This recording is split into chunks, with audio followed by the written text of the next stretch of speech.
Tonight, new details about a plan to transport nuclear waste through the heart of downtown Spokane. KREM 2 just learned about the plans yesterday. We now know the toxic waste would come from the cleanup for the Hanford site in the Tri-Cities, travel through Spokane, and then be taken to one of two locations in Andrews, Texas and Clive, Utah. But Spokane city leaders are already speaking out against the idea. KREM 2's Christian Garza has been digging into why two other communities have already rejected the plan. Christian? This proposed idea of sending this waste has been in the works for years, according to the U.S. Department of Energy. However, the big question is how it's going to get there. Officials say this is actually a demonstration project called the Test Bed Initiative, which includes moving pre-treated waste in liquid form from Hanford to approved disposal facilities in both Texas and Utah.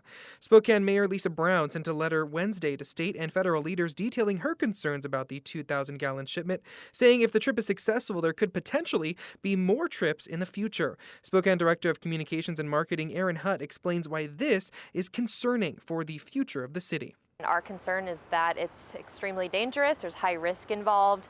We're right on an aquifer. Our river runs right through the center of town and it poses a pretty significant risk to our city. Also in the letter, Mayor Brown says this new route through Spokane is only on the table after partners in the state of Oregon and the Confederated Tribes of the Umatilla Indian Reservation raised community concerns. We emphasize safety. Hanford site spokesman for the U.S. Department of Energy, Ed Dawson, says that this exact process happened back in 2017. However, the amount that was shipped was 3 gallons versus the now 2,000 that they want to move. I think the bottom line is that we want to make sure that we're doing our due diligence. We want to make sure that we are doing things in a safe and compliant manner all throughout that process.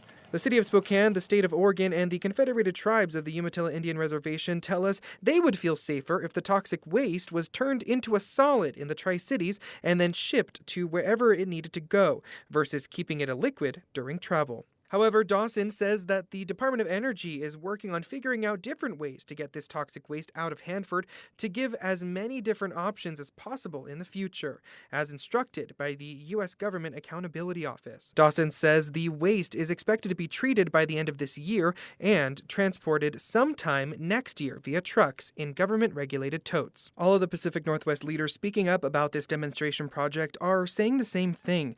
They are fully supportive of getting the toxic waste out of Hanford. However, they don't support it coming through their respective communities in liquid form. Dawson tells me that a planned route for this 2,000-gallon project has not been finalized just yet.